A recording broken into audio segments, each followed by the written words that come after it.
Alright guys, just like to start off with a little introduction. My name's Gary Dinkler. I'm representing a company called Pioneer Equipment. We're a full service distributor that's been in the Valley for over 50 years. We represent a lot of industrial products, pumps and compressors. Being full service, what I like to explain with that is we're not a rep group. We don't sell the project and then go on. We actually service what we sell. So if there's an issue during the warranty period on either of the components, all the components we supply down here, we would be sending a representative down. So it would be all Pioneer equipment. So sometimes there's a little confusion like that. Rep groups have a tendency just to sell and move on, and then another service company gets involved, or the factory gets involved.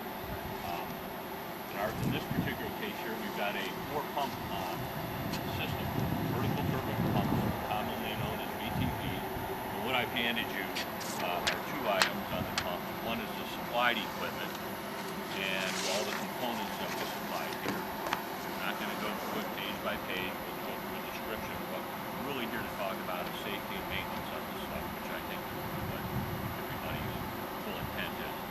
And then after the supplied equipment, full book on owner's manual instructions, and this is all supplied within the O&Ms that will go into your library. That's being done via hard copy and soft copy. Debbie and Nicole, the PCL, put that together. So this stuff right here is just reference. If you have any questions, please ask and keep it really informal. I have a tendency to really talk fast. I apologize in advance, but I get the product a lot of these over the years. And catch something that I mess up on, let me know, because I like to learn too. Alright?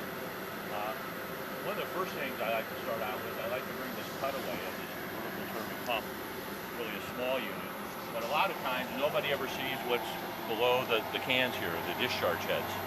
And this is what's down below. This happens to be a single stage, okay, and when you hear multi-stage, there's multi-housings on top of each other going up. I think the most stages I've worked with in a vertical turbine application are 28. It's a pretty deep set, like 400 feet, so a little different configuration. But what we have here is what is called the bell housing or end suction. This is where water comes in, okay. This impeller spins. Obviously, it's been designed to specifications as far as flow and head. Head also refers to pressure, and flow GPM, gallons per minute. So whatever it takes to get product from down below out to the tank, or water pumps, I don't know if they're going through the tank as well or through another source. But the goal is to keep that vessel built properly. Okay, and there's another component inside that building to talk about that there to that tank. So we've got an impeller that's taking the product, it's forcing the product up the shaft, up to the column assembly. And I would have to look through here, but what we have here is 60 horsepower and 100 horsepower, 2 of each. And I believe there's redundancy here in case one's down, the other one works. And that we usually see that in critical flow application, especially fire application, where it's extremely important to always have product available 24/7. So just from an audio standpoint, you can hear this one running. Okay, everything else is down. This is supplying the plant right now. And it's working off the 60 horsepower. So what we have here are bushings, and this is to keep the shaft as it comes up from deflecting against the column, okay, and too much wobble. Okay, so that's the deflection issue. Okay, the actual shafts are coupled with this coupling. That's a reverse thread because these are clockwise rotation, so it's a reverse thread so they don't come apart, spin apart down below. Okay, which this will come up, and which brings us to our discharge head, which is pretty high off the ground here. This application had a different elevation to it, so it looks a little bit different. A lot of times you'll see this sole plate mounted flush to almost the substrate here, but in this case the can's actually up. And so that's so water's coming up, comes up the column, and it have a mechanical seal if you're one stand on one side and one on the other. Everybody's familiar with the mechanical seal. What it does is it keeps product from coming out and having a geyser. All right. You can also use packing, which was really the older days. And packing is nothing more than rope that's just wound around there and stuffed in the stuffing box, thus the term. And water, there would be a lot of product everywhere. But that was just the nature of packing, and really kind of an inefficient way.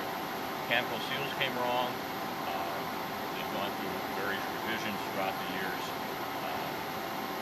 There are a lot of components to it, but as long as there's product to it to keep it cool and lubricated, because there's film, there's two faces that meet on this mechanical seal. You guys have probably either seen them in a box or a part or installed them. And what this is Plan 13. It's a flush line, and it's actually taking product and coming in and putting that film of water across the faces of those mechanical seals. If they ran dry, they would get hot, be no lubrication, and there would be friction, and a chance of those two seal faces, because they're probably carbon silica, and they would crack. This is where we start getting into a little maintenance issue. First of all, this is rotating equipment, electricity, power is involved here. You guys go through hours of safety training, I'm sure. It's no different. It's before you remove these covers, make sure the pumps are off, lock out, tag out, whatever your procedures are, okay? We're really big on that. And then, electricity, we all know, doesn't take a lot. So, always safety. So, if you came up to the job site or came into the pump station one day and there's water everywhere, just an inordinate amount of water around the base or up in this area, it's probably a problem with the mechanical seal. If there's just a little bit of water sitting on this part of the discharge head, not a problem. Made to weep sometimes. Water will be validated. All right. But just because it's dry doesn't mean there's an issue either. Okay. So there's some things to look for. So to finish the components standpoint of this, we come up, and you can see up top here, it's called a spacer coupling. What that does is it takes the pump shaft and the motor shaft and combines them as one. Okay, you can't ship them all unified together. So the pump comes shipped loose. The contractor picked it. Well, first of all, he installed the discharge head, put the motor on top, put it down. We came out, we coupled it. We set the pump so it's not resting on the bottom. Okay, and then Tom, our senior mechanic, came out. He installed the mechanical seals, and he ran these formed by vibration pumps. FYI, these are the smoothest running pumps he's had in many years. So as you can tell, that thing's right on the top right there. Another, just to finish up, major coupling. So that is securely fastened, and in over 34 years of doing this, I've never seen it slip. Going up from that, we have the top of the discharge head. We have the vertical turbine, the vertical motor, and 60 horsepower requires 2 points of lubrication. Okay, when you come up to the job site, each one of these bullet or these visual oil level glasses can be seen very easily. It's kind of misleading because they're so high. It might look like it's level, but really without a ladder and actually looking at them. And what I would say there, guys, on a general maintenance standpoint, is once a quarter, if everything's running smoothly, once a quarter, come out, get a ladder to make sure that the level's okay, all right? Always check the level in the off position. Sometimes that oil under full load can get agitated and look like it's really high, but it's not. Okay, it's just spinning, it's just lubricating the upper bearing is what it's doing. So let it off, let it settle out for several minutes, and then look at the level. The level shouldn't be any more than halfway up. You can go 3/4, but if you fill it up, that's over lubrication, and that can be a strain on the bearings, and more is not always better. Just like less is always probably not good at all. Okay, that's one point of lubrication. Second point are the lower bearings are grease fitted, grease lubricated, and have zero fitted. Okay, and the most common question I get, well, how much grease? Well, more is bad, less is bad. It's a couple squirts. Sometimes you see it come out the back end on the other side. Good, call it a day. But don't sit there and give it like 10, 12 squirts. These come pre-greased. They're good to go at the factory. And a lot of times, once the first grease, the first interval is done, that cap comes off and it's no longer around here. It gets in there, so sometimes that needs to be around here. Therefore, the silk is acting up over time. Again, the levels refer to the owner's manual. That's why we're giving them to you. We make them. Refer to the owner's manual. It gives you intervals as far as times to change, hours to change, not on time, and then grease. We don't recommend one grease over another. We give you options. It's mobile, conical, whoever it is. The oil's turbine oil, very light film. Okay. There's millions of manufacturers. Whatever you guys generally carry in your parts crib or in your shelves in your plant probably will be on the list or adequate for what we require. And I've got the remainder of a 5-gallon bucket, probably a good couple gallons left in my truck. I'll leave the it turbine? Yeah. Okay. It's a conical product, but. And that's one of the name products in this. Okay. You guys have any questions so far? Again, I talk fast. I try not to. I've had kids. But anyway, each one of these are TEFC motors, totally enclosed fan cooled, which are made for outdoor environments, dusty and wet conditions. It's kind of cool is this manufacturer puts that little cage around there. Birds like to get up in there and house, they nest. WP1 enclosures, which are the most common for outdoor vertical turbine pumps that I run into, really have their weather hood and then a big spacing, and nesting is really an issue all over the place. And it's good protection from predators for some of these birds. I've learned as I've gone along. Again, the 100 horsepower motors will be the same as what we just went through for the 60 as far as maintenance. Same safety, same maintenance. Higher horsepower doesn't require necessarily more maintenance.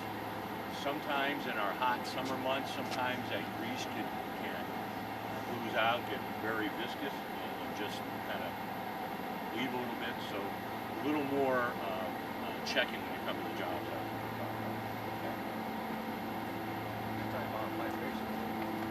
Vibration is usually, I'm glad you brought that up because I almost skipped over.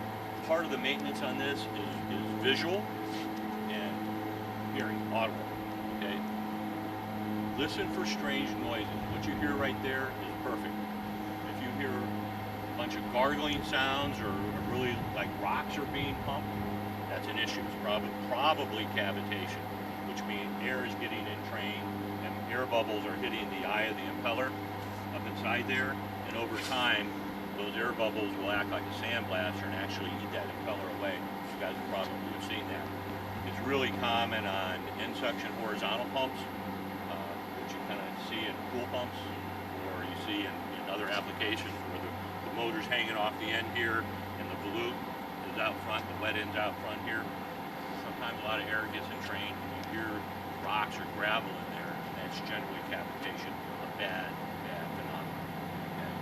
When people need to be notified, we need to come out and do an investigation. From a visual standpoint, water accumulating all around, possibly bad seal, but vibration. It'll start with the motor. You'll actually see it if it's undue balance, forces in there, you'll actually see deflection in it. Okay? Bad thing. Okay? Over time, it can cause some stress and not only from an electrical connection, but from a shaft connection with that coupling. And remember, it's rigidly mounted in there. There's no float with that coupling. So that's part of the maintenance that's not often talked about. So much of this is just being familiar with the products, the way they should be operating, the way they sound, and then listening for unusual things. And that goes on for a lot of your products that you have in pump stations or wherever you're working. It's just being a situational awareness and aware of your surroundings. That pretty much does it for the vertical turbine pump. Any questions? Or if there are none, we'll go inside and look at the air compressor. Good to go? All right, guys. Part 2 of what Pioneer equipment supplied to PCL in the shop is the hydropneumatic air compressor. This particular model, as you can see, is a Quincy. There's a lot of different manufacturers out there: IR, Solaire, Gardner, Denver, the engineered product. And maybe Eloy likes Quincy's. I don't know how it always comes about in the specifications, but this is what they wanted. The QGS is just really a Quincy screw. G is part of their family of rotary screw air compressors. The 10 is for 10 horsepower. So this is 10 horsepower. Okay, plenty big for this job. All right. This is a belt-driven air compressor. Okay, so it's not direct drive or a coupled unit. And it has a self-tensioner in there. So it doesn't overly tighten or it doesn't get loose, so loose that the belt's slipping. Okay? And it's an engineered years ago. It wasn't like that. Belt-driven rotary screw air compressors were nightmares. Come a long way as far as that simple stuff goes. The tank is a 80-gallon horizontal tank rated for this unit. The base came mounted on the tank. A lot of times this will be separate on the floor. Sometimes you'll see a dryer mounted on the side here, but this is just a tank mounted rotary screw air compressor. What we have, and this will be turned over to you, to get into the panel requires a key. Oh, there it is. It's taped on, so that's a good thing. A lot of people, I'll tell you right now, and it's just my opinion, the key, I personally, latch guy, keys tend to get lost and they get expensive to get replaced. If you can somehow affix this once everything's turned over, so it's always going to be mounted here. It's like going to a store and signing a credit card receipt and the pen's gone off the chain. Similar analogy, okay? But what we have here is basic in design. We've got a pressure gauge. We've got on-off, or actually on-off here, and emergency stop, and an hour meter. This is really basic controls, okay? So we're not dealing with microprocessors, electronics, things like that.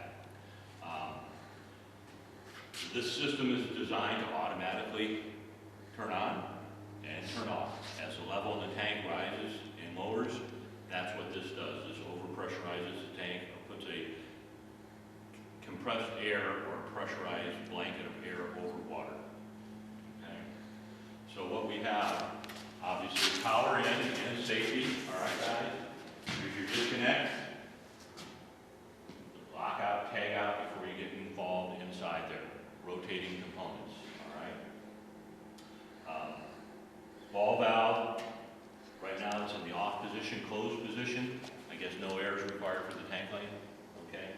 This will be horizontal to the unit, okay, when it's on, so it's just nothing special about the ball valve. As far as this unit goes, this grate or this opening needs to remain open. This is where the ambient air is coming in to get compressed. What happens, you have a male and female rotor in there compressing the ambient air, so you're taking basically, let's call this sea level. I know we're higher than that, but 14.7 psia. You have these big air molecules out here going in here, and this compressor is set up to be 125 psi. So it takes a lot of little big molecules to take little molecules. So what happens when that happens? When air gets compressed, it's full of whatever's in the air. Dust, hydrocarbons, fluorocarbons, but the main thing is there's moisture in the air. We think it's dry, okay? Summertime, you're gonna have a swamp cooler going. We're also gonna have monsoon season, so there's gonna be really moisture-laden air. So what we get out is this is 8-hour shift, you might get a couple of quarts of condensate, water, moisture out of the system, but it's not.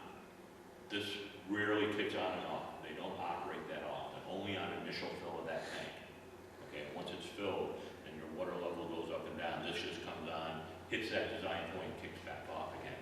So in the grand scheme of things, from an hour run standpoint, I suspect it's not going to be that much, okay? This has food-grade lubricant in it, which means you can come in contact with potable water. Food-grade lubricant, as far as the not as good as maybe a 8,000-hour synthetic that comes with it, but the food-grade lubricant, it's in the owner's manual, the final O&M manual, it's 2,000 hours. So every 2,000 hours on the meter, it gets changed. Now, if you don't do 2,000 hours in a year, change it every 12 months, whatever comes first. 2,000 hours or 12 months. Again, it's in the manual. All right. There's some additional food-grade lubricant that's going to be left over as part of the spare parts in this job. Okay. Probably another fill in there. These oil reservoirs are only a couple gallons. They're not like the bigger guys. And some of the big 400 horsepowers have 55-gallon separator tanks, so it takes a whole ton of oil. So from this standpoint, before we get downstream to the remaining components, we have a belt-driven rotary screw air compressor here. Got an oil side cage right here. Again, half full, and check it in the off position, because when this is on, that's really going to get agitated inside there. It might even look milky, okay, because there'll be air entrained in it. So again, let it, check it properly, off position, and let it cool down for 10 minutes or so, just like the pumps, all right? That way you get a true reading. As far as what this thing sounds like when it's on, because that's off, really don't want to start it, because we don't need it right now. But it'll be a high-pitched hum. Kind of annoying over time, but it's not like a reciprocating compressor that has pistons. It's more of a thumb whine. This is kind of a high-pitched whine. That's what you want to listen for, okay? When you open this up, you check the belts to make sure all the belts are there. There are multi-belts in there. Okay, so if one comes off, breaks off, gets cracked or crazed, it's a maintenance item, and there's a change interval in the manual, okay? That's really about it for a rotary screw. There's an inlet filter, oil filter, and a sump in here, all maintenance items. Intervals, again, are in the O&M manual. Sounds like I repeat myself, but these are really basic. As long as they're maintained, this is probably a 15-year product. Maybe even longer, because they're not going to see a lot of hours. And this pump station might be gone before this thing fails, so that's, you know, it's a good quality piece of equipment. Okay, so we discharge out this side of the tank. Okay, follow the wall. You'll see it's nice stainless steel piping, pretty cool. It's usually copper. All right. And this project called for a coalescing filter, inline coalescing filter. And what this does, there's a moisture separator in here that'll take out about 60% of the moisture. But as the air is discharged, it's hot. It's at least 185 degrees. And when it's that hot, you don't have solids in there of moisture or condensate. It's vapor state. What a coalescing filter does, you have inlet, hot rush, vaporized air, okay, moisture laden, some of it. It actually spins, it comes up to a filter and spins that moisture, that vapor, to the walls, and it coalesces the vapor into a solid. That's what the term coalescing means.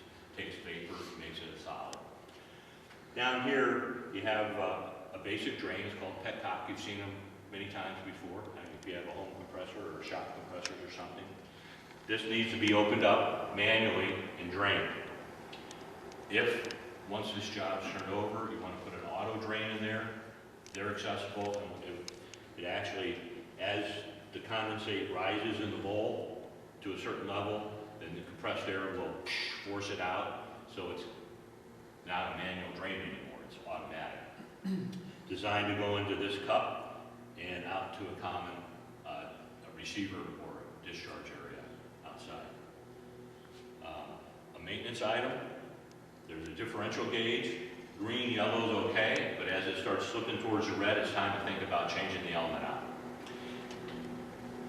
Okay, turn this off, see, okay. Turn this one off first, let the pressure come out of it. 3-valve bypass, you let this on. You want this depressurized because you'll do it once.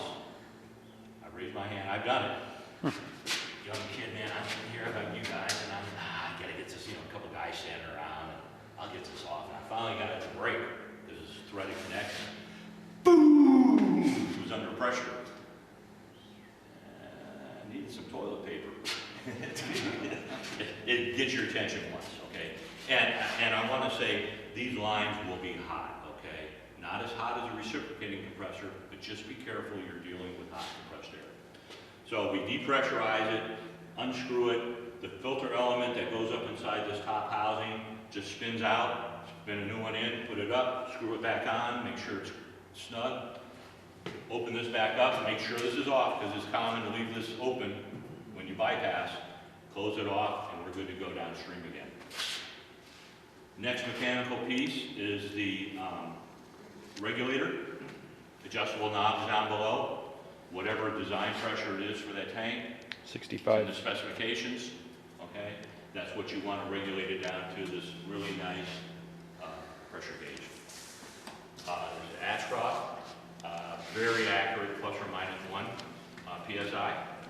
And again, whatever your desired design pressure, 65, 70, that's what you want to regulate it to, okay?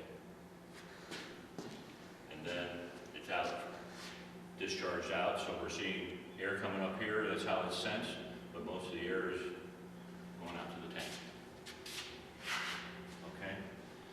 We didn't supply this valve, but this is an actuated valve on the probes on the tank, level probes, so it'll energize the system.